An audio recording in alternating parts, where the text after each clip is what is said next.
Приветствую, друзья! Программа «Просто вкусно», канал Якутия-24. С вами Петр Цепандин. Мы продолжаем летнюю серию наших передач. И к нам сегодня в гости пришел замдиректора Национального парка Ленские столбы Дмитрий Громов. Дима, привет! Рад тебя снова видеть в своей передаче. Ты знаешь концепт нашей передачи. Мы его называем «Кулинарное ток-шоу». Ключевое слово «кулинарное». И чем ты к нам сегодня пожаловал? Чем будешь нас сегодня угощать? Меня, то бишь, угощать. Ну, не только тебя же. Да. В принципе, вся Якутия смотрит, поэтому надеемся, что те рецепты, которые здесь готовят, уже сразу записывают и уже начинают готовить. Да. Некоторые пользуются прямо и потом пытаются повторить. Да. Посмотрев все твои около 200 передач, то уже, в принципе, целую книжку можно распечатать. Поэтому я хотел бы сегодня также удивить новым блюдом. Сразу оговорюсь о том, что это блюдо, которое авторство этого блюда за бренд-шефом якутской и арктической кухни Николаем Атласовым, моим очень близким другом. Коляну привет. Да. Готовить мы сегодня будем по также рецептуре Коли Атласова. Это малосольный чир, точнее, извиняюсь, это малосольный сик. Сик? Да, на подушке из маринованных арбузов. Так, ну, короче, якутская белая рыба, речная, так, и арбузы. Арбуз маринованный. Где маринованный? Так, он соленый? Чуть-чуть, да. Соленый, подсоленный, да? Да, подсоленный. Так, и когда родился этот рецепт, что он собой представляет вообще?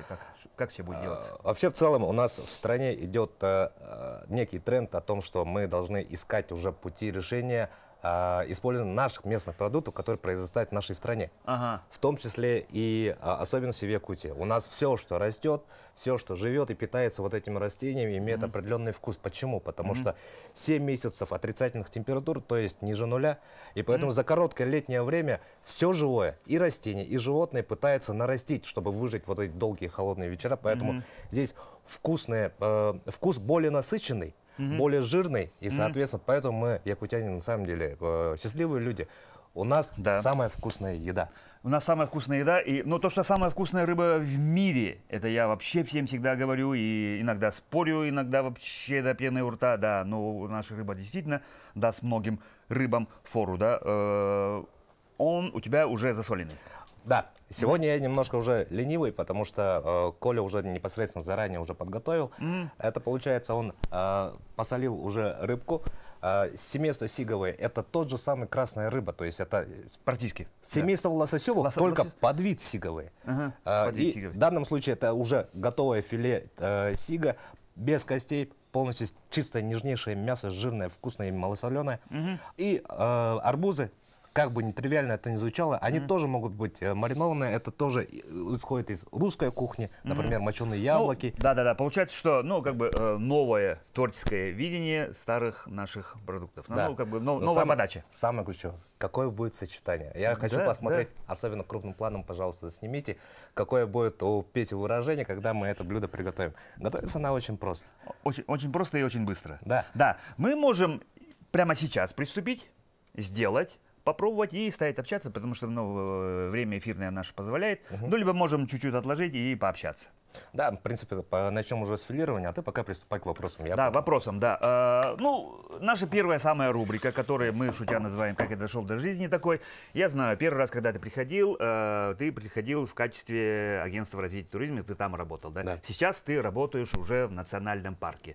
Что случилось? Что заставило тебя поменять на самом деле, хотя это, скажем так, смежное, то же самое почти. Да. Работая уже руководителем развития туризма целого региона, мы понимали то, что Ленские столбы — это и есть та самая визитная карточка нашего региона, благодаря которому... Ближайшая. Да. Полюс холода наш? Полюс конечно же, без этого никак. Но сперва-наперво это Ленские столбы. Ленские столбы, да. Когда Михаил Ефимович со своей командой национального парка в свое время, еще в 2012 году, вошли в список всемирного наследия ЮНЕСКО, тогда весь мир узнал о том, что есть, оказывается, регион Якутия на планете, и что туда надо приезжать благодаря этому. Это один из первых шагов правильных от нашего первого президента. Это, в принципе, каждое решение мы являемся последствием. Ленские столбы стали той самой визитной карточкой, ради которой в Якутию начали люди приезжать. Чисто чтобы поставить галочку и сказать, я бывал на самом холодном месте, где живут вообще люди, и Ленский это уже потом уже пошло да. так, наращение маркетинга нашего региона, о том, что да, действительно, мы холод должны монетизировать, поэтому фестивали «Полюс холода», раскрутка Аймекона и всего того, что связано с холодом, та же самая строганина, фонтаны из кипятка и все остальное, то есть минус 50, дошираки. Вот эти фишки холода, которые уже... Бананы гвозди забивать. И Настя Груздева с ресничками Snow Eyelashes. И все вот это уже пошло-поехало и крепко связано не с другими регионами России, где также холодно. Но именно, может быть, да. Да, но именно с Якутией. Это фишки непосредственно Якутии. Мы были первыми, мы это готовы дальше распространять. Сейчас мы уже достигли того уровня, когда уже в 40 городах России у нас строганина есть постоянное наличие в основном меню ресторанов этого города. Это благодаря проекту «Вкус Якутии», ТТ Антымырова, Коля Атласов. Плюс у нас в республике сейчас появилась собственная ассоциация шеф-поваров, Якутия Шеф Тимс, который возглавляет также мой друг Коля Атласов. И мы занимаемся тем, что действительно не просто то, что нам основу дал Иннокентий Тикинович Старбахов, дедушка нашего Семена, который сегодня отсутствует. Да, сегодня, к сожалению, он отсутствует. Да, ну ничего страшного, так. Да.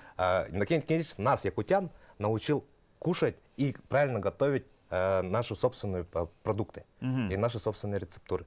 Сейчас новое поколение ребят-поваров, они уже используют те технологии, те наработки, которые... вплоть до молекулярной кухни, вплоть до фьюжн, они используют уже те технологии на основе наших местных продуктов.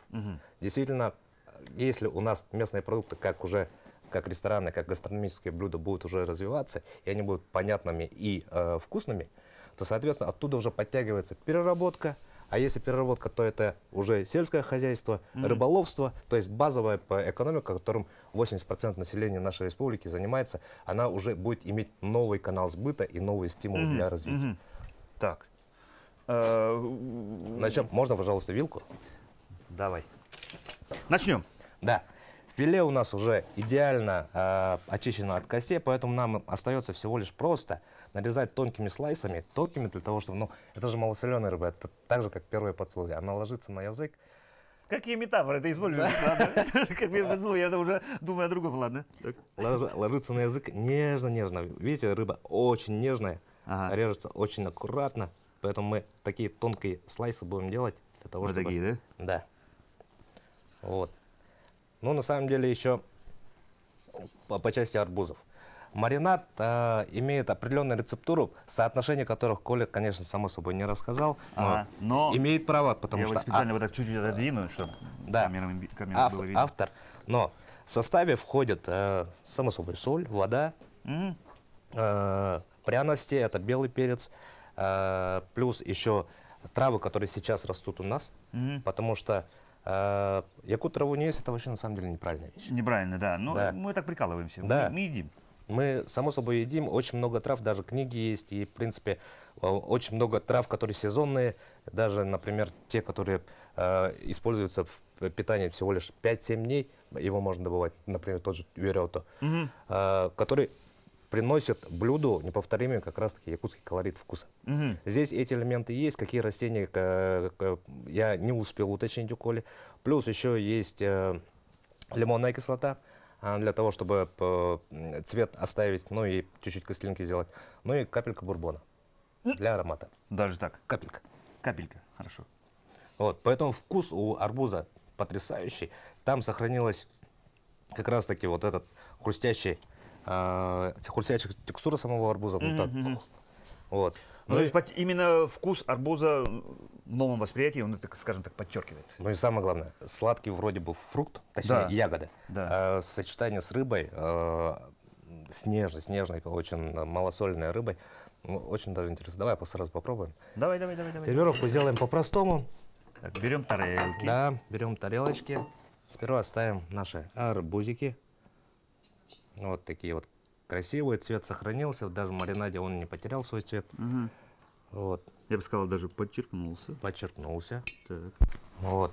А потом мы берем слайс нашей рыбы, ставим просто всего лишь на все сверху.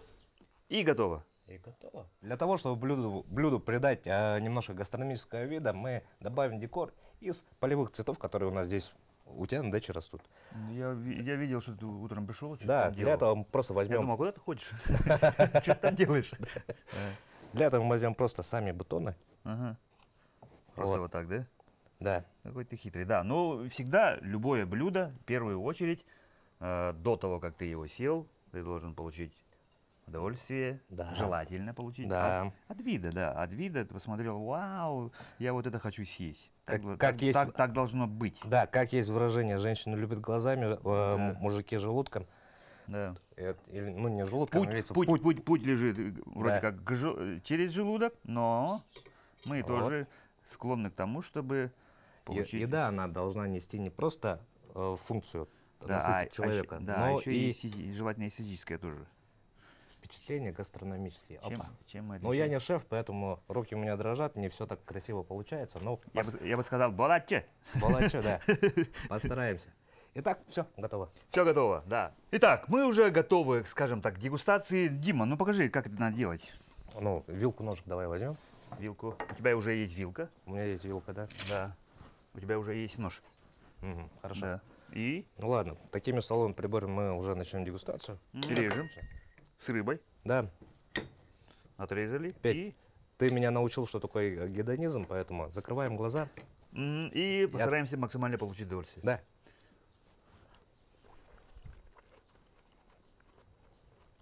Арбуз тоже солененький. Кайфушка. Напоминает закуску. Ну ладно. Ну, это и есть закуска. Это и есть закуска, Это не да. основное блюдо. Да, это не основное блюдо. Когда у Коли Атласова я вот это дело попробовал, да, это взрыв эмоций, потому что вроде бы очень вкусно. глазами видишь о том, что это вроде бы несочетаемые вещи, но соленый арбуз, вроде бы он должен быть сладким, ты ожидаешь от него именно вот этой сладости. А рыба это соленая, но именно вот нежность рыбы, малосоленость, с малосоленостью, ну, с вот этими пряностями арбуза, и плюс вот эта текстура, ну, Подчеркнула. реально потрясающе. Подчеркнула, да, интересно, да, интересно. Друзья, если будет возможность, то же самое попробуйте, смотрите.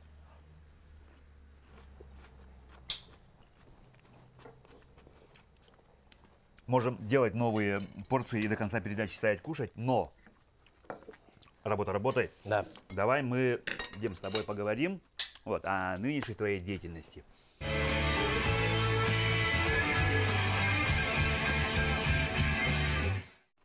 Ленские столбы.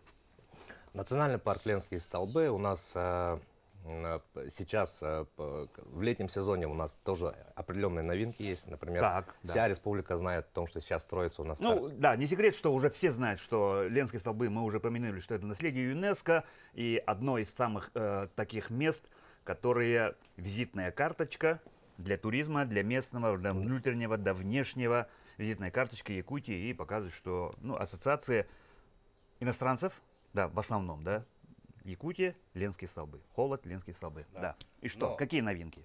Этой весной, благодаря дирекции Дети Азии, благодаря церемонии зажжения огня международных игр, мы якутянам подарили новый вид ленских столбов. Это вечерние ленские столбы с подсветкой скал. Благодаря этому экономика Хангаласского улуса приобрела намного больше. Например, горнолыжный комплекс Техтюр и зоопарк Рутыду, у них посещаемость увеличится на почти 57-60%. А также кафешка, единственное последнее кафе, которое по пути на Ленские столбы, это конезавода Вертыв в село Улаханан, у них выручка выросла на 54% за счет того, что больше людей начали приезжать на Ленские столбы, и при том они начали планировать время утром в зоопарке до обеда, а потом вечером как раз таки по затемнению на Ленские столбы. На летнее время у нас сейчас вся республика знает о том, что строится вторая ветка новой экотропы. Предыдущая экотропа была построена в 2019, раньше, гораздо раньше, да. Там уже такие ступеньки. Да, в 2009 году. Лет 15 назад было это. Вот. А сейчас строится новая тропа, которая, если текущая тропа это 1,5 километра, из них 700 надо подниматься по очень крутому склону. Да, ну так. Да, там 7 потов можно оставить, но физически хорошо. Я даже маму поднял 80 лет. Молодец какой. Когда-то, да. Вот, по новой тропе мама без тебя уже может будет подниматься, потому что она будет, да, длиннее 2 километра 800 против более положе получается. Да, менее крутая, с 9 остановочными зонами, потом каждая остановочная зона будет с потрясающим пейзажем. Сказать, фотозоны. Да, фотозоны. Да, обязательно. И наверху, если смотровая была всего лишь 150 квадратных метров из досок, сейчас там будет уже 1150 метров. Вау. Там прогулочные зоны, новые видовые зоны, беседки, мафы, много чего интересного будет. Это если лицом стоять к столбам, ну то есть получается чуть дальше. И сразу на реку, с этой стороны, и еще немножко там еще потаенные новые видовые зоны мы будем открывать для всех посетителей. Плюс нижняя зона также полностью обновлена. Сейчас на втором этапе у нас планируется строительство, это уже в следующем году, строительство объектов питания, круглогодичного визит-центра, где уже нормальная новая сувенирка появится, новый ассортимент. Мы в этом направлении тоже начали работать. И она очень хорошо уже разлетается сейчас на местности Лабыдя. Плюс нацпарк — это не только сами столбы, это вся территория, начиная тот берег, то есть получается правый берег напротив Булгуняхтаха, до Исити, это полностью вся территория национального парка. Да. Ну то есть сейчас уже все под юрисдикцией, уже оформлено, да. уже все вот так. Основная задача национального парка — это сохранение и охрана природы, природных объектов. И поэтому из всей территории, которая составляет 1 200 000 га, 5% только отводится для туристов, то есть так называемая рекреационная зона. Да, сейчас самые популярные точки посещения для туристов — это у нас столбы, само собой, да. местность Лабыдя называется, Тукулан Кыгыл-Лягин, который напротив Булгуняхдах сразу. Тукуланы, да, песчаная дюна. На территории нацпарка 2 Тукулана есть. Да. Первый Тукулан это называется Кыгыл-Элеген, который видно прямо с реки. Который видно прямо с реки, напротив Булгуняхтах, который находится. А второй более крупный, почти в 3 раза больше по площади, но он спрятан на склоне горы, поэтому с берега его не видно, называется Самыс-Кумага. Плюс еще у нас самое популярное — это посещение местности Усть-Ботома, потому что там обитают уникальные животные, как бизоны. И, само собой, летом это сплавы по реке Ботома. Одна из самых желанных рек по части Ботома и самых доступных. Ну да, где вообще, ну вот, скажем так, географической доступности, можно уже и порыбачить, да, ценные виды рыб, во-первых, да, прочее, транспортная доступность, схема, да. Плюс категория базовая, в принципе, без порогов, очень красивая живописная река. Ну и мы со стороны нацпарка в этом году на местности устья Ботома планируем, уже сейчас идет стройка новых объектов размещения. Это глэмпинги, домики Афрейм, плюс новые костровые зоны, плюс еще поставили плавучие пирсы для того, чтобы на лодке не прыгать прямо на берег, а уже красиво, вальяжно подняться на пирс, а потом уже спуститься на берег.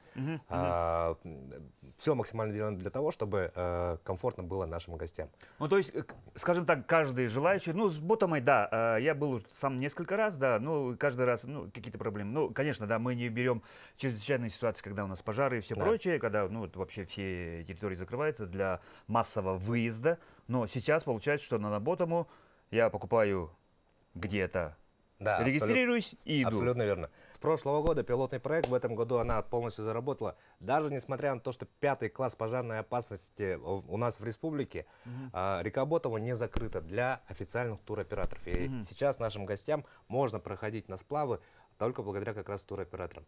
Официальный туроператор — это тот, который полностью обеспечит за безопасность самого туриста. И самое главное, туризм же это же про впечатление, он полностью отвечает за полноту впечатлений. А с нашей стороны как раз таки с туроператорами мы уже обговорили, где безопасно, как для людей, так и для леса. Можно встречать гостей, можно ночевать. То есть эти локации они прекрасно знают. Поэтому, с одной стороны... Ну, то есть, исходя из ситуации, ну, если не вообще там все вот в огне, да, конечно, да. Ну, то есть, потому что мы понимаем, что пожары — это очень страшно, но они же не прямо вот здесь, где-то там, да. Ну, то есть, исходя из ситуации, туроператор сам решает и целесообразность поездки, он рассчитывает сами.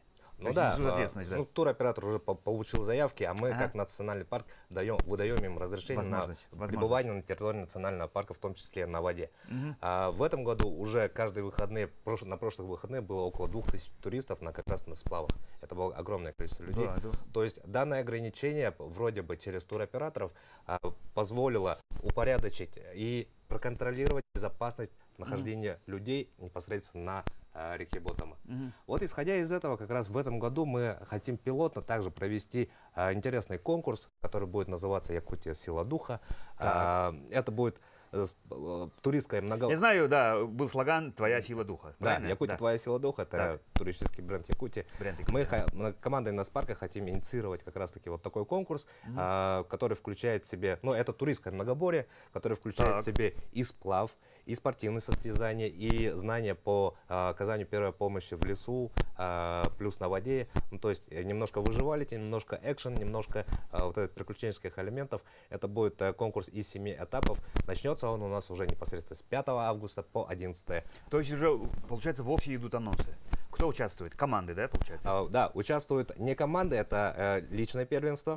Ага. Мы планируем, согласно положению, 25 девушек, 25 парней.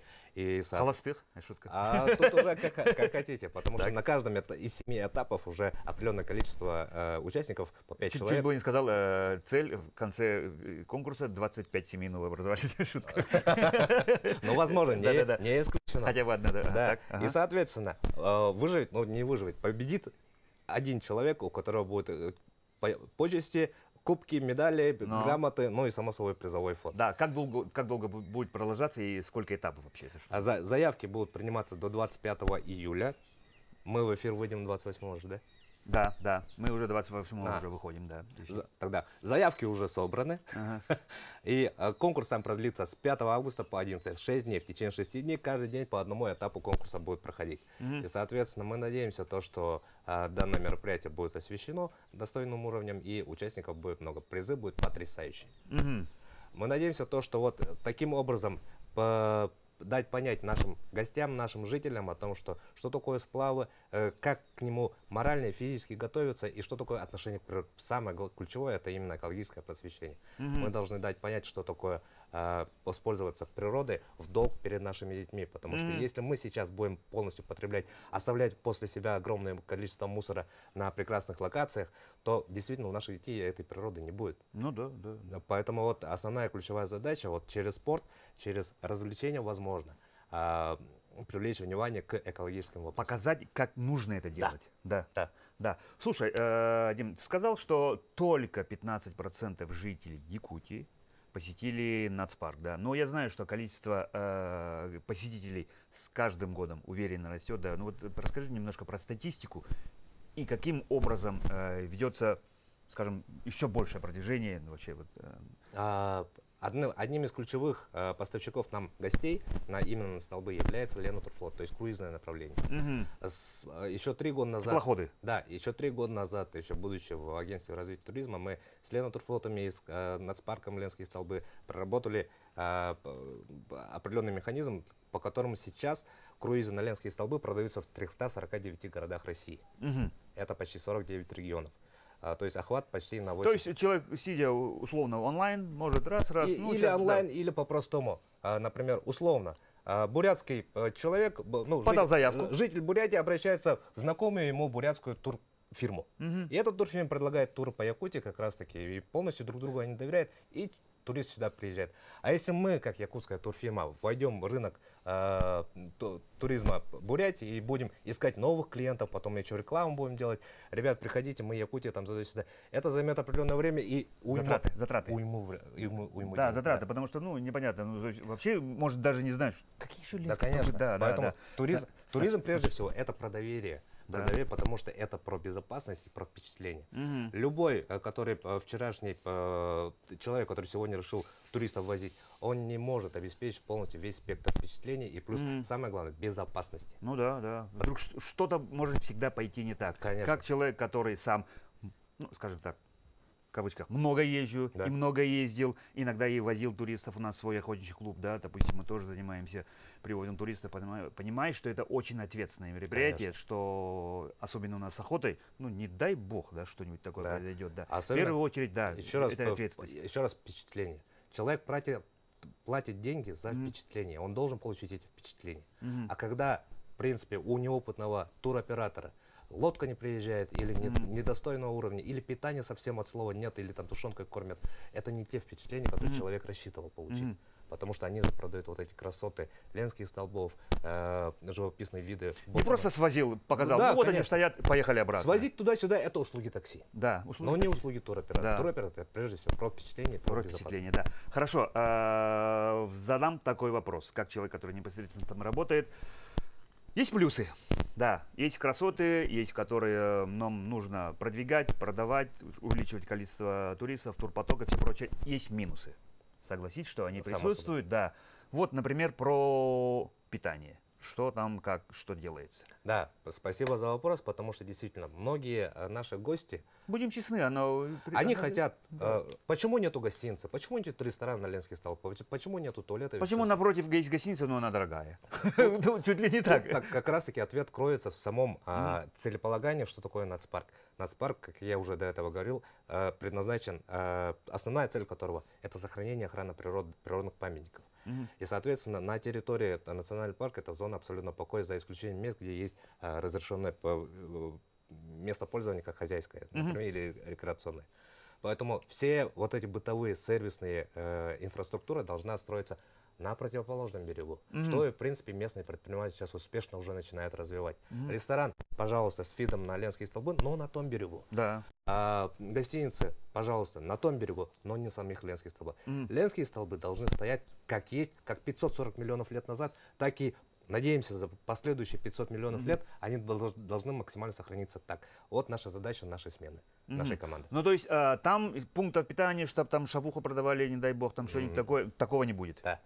Но зимой мы как раз-таки с Колей Атласовым попробовали и промониторили, как сделать так, как раз на зимний, например, период, когда на льду мы можем инфраструктуру строить временную. Ну да, много временные кафешки были. Мы заметили, что большинство, но в принципе это по всей республике, большинство объектов общепита предлагает что? Блюдо, которое подается в течение 15 минут. Это шашлык, это плов. И готовый. Практически но уже подача, готов. извиняюсь, за 15 минут. Соответственно, мы должны искать способы, которые также вкусны, но подача 2 минуты, 3 минуты. Ну, чтобы человек, проходя мимо, условно уже готовую забрал. Огромный поток людей. Все уже в одно время, им уже холодно становится, соответственно. Тем более световой день у нас очень короткий. Да, и заходят, и чтобы они долго не стояли в очереди, должна быть подача маленькая. 2 минуты, 3 минуты. И как раз одно из решений, она у нас в Якутии уже давно используется, и давно уже, в принципе, прорабатывается. Например, Хатасская агрошкола уже выпускает на продажу супы в пакетиках из карасей. В данном случае мы также от Коли Атласова попробуем сейчас уху. Это сублимированная, точнее дегидрированная, то есть высушенная рыба. Это голова, кости, хвосты рыбы в таких пакетиках. Можно стаканы? Давай. Вот. И все. Как в рекламе 90-х говорилось, просто добавь воды. Просто добавить. Так это суп. Да. Я думал, ты чай принес? Это уха. Ага, мы подготовили кипяток, дорогие зрители. Обратите внимание, это не холодная вода. Да. И будет душиться. Добавляем кипяток и ждем порядка пару минут. Ага. И все уже насыщенный, наваристая уха уже будет готова. А к закускам к нему вот такая сушеная рыба, которая также не требует определенных условий хранения. Мундушка. Мундушка. Мунду-чипсы, вот такие чипсы, они спокойно могут в любом придорожном кафе, в любом, на объектах посещения, тот же зоопарк, те же ленские столбы, такие вещи можно продавать. И это непосредственно вкус Якутии. Когда гость к нам приезжает, если он кушает плов, он поймет, что он в Дагестане или в Якутии? Ну, он подумает, что, это что, Средняя Азия? Зачем здесь плов, да? А у нас в Якутии мы должны наши блюда делать удобными, вкусными и быстрыми к подаче. Чтобы человек понимал, что он находится в Якутии через еду в том числе. Да, в первую очередь через еду. Да, наконец-то мы все люди, мы 3 раза в день нам надо кушать. Отрадно то, что действительно у нас на нашем национальном празднике ИСЭХ мы уже готовим целые тонны исминя или уже целые туши конины можем приготовить на вертеле, показывая то, что это наша собственная кухня, а не кушая блюда других национальностей на нашем национальном празднике. Это когнитивный диссонанс на самом деле. И якутская кухня — это не только про хатту, саламат и оладьи.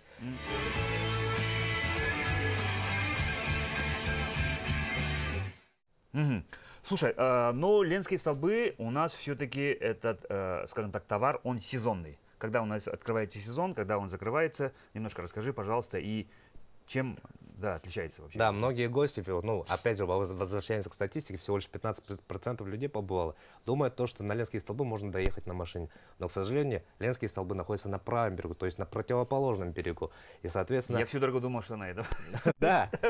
Даже когда, после того, как побывав несколько раз, я думал, почему-то на этом. Я не знаю, почему. Так, ладно. Спал, наверное. Я не знаю. И вот из-за этого, ввиду матушки реки Лены, у нас 4 месяца в году Ленские столбы недоступны ввиду ледостава и ледохода. А остальное время, в принципе, уже да. Зимой у нас зимний сезон начинается после того, как ГИМС дает добро на проложение автозимника, как уже дорога есть, можно уже на машине приезжать. А в летнее время ближе к Новому году, ну когда дорога уже это ближе даже к февралю. Когда уже автодорога у нас до Алекминска уже официально открывается, вот тогда и нам официально дают разрешение на проложение автозимника. А, вот так. Да. До этого можно дикарем съездить на буранах туда-сюда, но это, во-первых, холодно, это неудобно, но некомфортно. А вот комфортно как раз начинается с февраля до середины апреля, когда уже лед более-менее крепкий. Летний сезон также начинается у нас с директивы ГИМСа. Когда они дают разрешение для маломерных судов по навигации по реке, вот тогда и начинается сезон. В среднем она завершается где-то 25 числу сентября. Поэтому с первой шугой уже все край. Да, с 1 июня по 25 сентября вот это как раз таки летний сезон. В прошлом году, ну в этом году точнее, в прошлом зимнем сезоне у нас рекордное количество людей посетило, 18 тысяч человек. Предыдущий рекорд составлял в прошлом году, например, это 8900, в этом году 18 тысяч человек. То есть да, уже в 2,5 раза практически. Да. Да. А летний сезон у нас сейчас тоже идет с опережением исторических показателей. Например, вот если в прошлом году, ну, примерно на 30-40% мы уже опережаем прошлогодние показатели. Абсолютный рекорд у нацпарка за целый год был 34 800 человек. В этом году мы, скорее всего, эту цифру обгоним. Пока тренд идет таким, если погода... Погода тоже такой факт. Свои коррективы вносит, да, конечно. Да. Кто поедет в дождь, тяжело, если в дождь, то людей вообще нету. Да, поэтому как правило. Потому что многие ездят для того, чтобы не просто подняться, посмотреть, а вот это немаловажный фактор. Само собой, потому что эстетический фактор — это то, на чем, в принципе, строилась весь маркетинг и раскрутка Ленских столбов. Но в этом году к нам в гости приехал Алексей Юрьевич Розанов. Это академик, который, начиная с 1951 года, начал изучать кембрийский период и, в принципе, всю ландшафт и морфологию Ленских столбов. Почему они образовались, как они, когда они образовались и что там интересного было. И трилобиты. Трилобиты и архициаты. И вот нам посчастливилось в этом году пообщаться с Алексеем Юрьевичем, и он как раз-таки рассказывает о том, что на нашей планете первые скелеточные организмы именно кембрийского периода, самого раннего, обнаружены только на территории Ленских столбов. И даже во всех учебниках археологии они так и называются. Аддабанский, Ботомский, Томотский. То есть это местности, как раз, которые входят на территорию национального парка. Вы представьте себе, жизнь скелеточная, то есть воля Творца появилась не где-нибудь там в Америках или в Австралиях или в Африках, а у нас, на нашей родине. Да. Нет, не вдруг, это уже доказанный фактор, это академик. Не, но с другой стороны, если найдут вообще стоянку древнейшего человека у нас на территории, что вероятно. Человек-то появился после того, как первая жизнь появилась еще за 100 миллионов лет, через несколько сотен миллионов. Ну вообще, я к тому, что колыбелью вообще истории человечества считается же Африка, Южная Африка, да. Но... Алдувайская. Да. А вдруг у нас стоянку древнего человека обнаружат, типа как раз... радиационного анализа оказывается, что у нас раньше вся мировая история может быть Это пока гипотеза. Гипотеза, да. У нас претензии на это право тоже есть. Да. Местность Дерюгнюрях, которая так не является туристическим, но также входит в территорию нацпарка. Также 6 останков древнего человека, плюс 3500 человек. Ищут тщательнее. Да. Да. И его время еще ждет. То есть это научное открытие на территории нацпарка. Пока сейчас охраняется, когда уже наше ученое сообщество российское будет готово к этому, мы, возможно, будем готовы к этой претензии на переписание истории. История вообще всего человечества, да. Ну, скажем, ребята, но сам факт того, что появление жизни на планете доказано на территории Ленских столбов, это потрясающе. Это потрясающе, да. Ну, то есть, что ли, как говорится, еще будет, да. Ну что, я так думаю, да, супчик у нас уже, я смотрю, он уже приобрел цвет, можно покрупнее снять и показать. Вот это надо все вытащить, да, или как? Да, можно оставить. Просто оставить. То есть у нас получается такой бульон, бодрящий. Приятный аппетит. Насыщенно. Да. Специи все на месте. Очень просто. Туда еще тушеного можно мясо, что-нибудь такое. Вот это, да, фиш and чипс, да, намочить. Да? И уже готово? Да. Красопета вообще. Бодряще. Бодрящий, да. Но вкус именно настоящего ухи, в который прям можешь. Да. Как говорится, ложка стоит. Да. Я бы еще одну добавил, ну еще начищенный хочется. Или чуть-чуть подожди. Или чуть-чуть подождать. Или чуть-чуть подожди. Дима, нам подсказывают, что время наше потихоньку, да, передача заканчивается, да. Какие планы, какие далеко идущие, что еще планируется делать для того, чтобы еще... Ну, что вообще делается? Максимально мы сейчас занимаемся, ну, на нашем птичьем языке называется план рекреационной деятельности, то есть это план до 2030 года, как должен нацпарк развиваться. Мы должны сделать так, чтобы максимально использовать те 5% территории нацпарка, которые есть, максимально удобными для гостей. Наша задача сделать так, чтобы до 2030 года хотя бы 40% населения Якутии посетили национальный парк Ленские столбы. Хотя бы 40. Но если получится больше, то мы будем только рады. Вот и вся любовь. Так, про статистику еще один такой вопрос задам. Да, каким образом ведется подсчет? Ты же сказала, там 34 тысячи, да, по-моему, было, да, подсчет. И ведется ли отдельный подсчет ну, жителей Якутии, россиян, зарубежных? Каким образом это все делается? Те туристы, которые через туроператор ведут, они конкретно категоризированы, потому что у них есть доступ к персональным данным. Но обезлично они нам дают вот эту статистику. Не местные, местные или иностранцы. А когда дикари приходят, они все равно, то есть самоходом, если турист приходит, то на кассе, на всех рекреационных зонах у нас есть кассы, и там уже, в принципе, ведется статистика. Там простой вопрос, откуда вы родом? Ну, то у нас в якутян же принято. Дарова хаталян. А вот примерно такой же вопрос мы задаем, и они говорят, ну, по этим категориям. Мы не из Якутии, или мы... иностранцы сразу видны. Да, ну иностранцы тогда видно, да. Вот. Хорошо.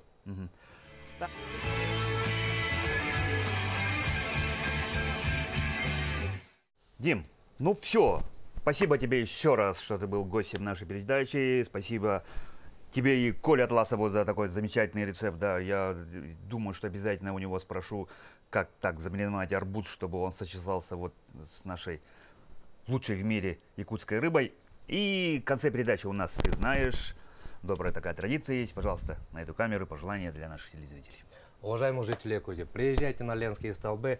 Мы вас всех ждем, и мы стараемся сделать ваше посещение Ленских столбов максимально впечатляющим. Друзья, я еще раз скажу, что у нас сегодня был в гостях замдиректора национального парка Ленские столбы Дмитрий Громов. Дима, еще раз спасибо тебе, дружище, что был гостем моей передачи. А я Петр Цепанин. На этом, друзья, мы с вами прощаемся. Будьте здоровы и кушайте, как мы всегда, просто вкусно. Да, будьте здоровы, друзья.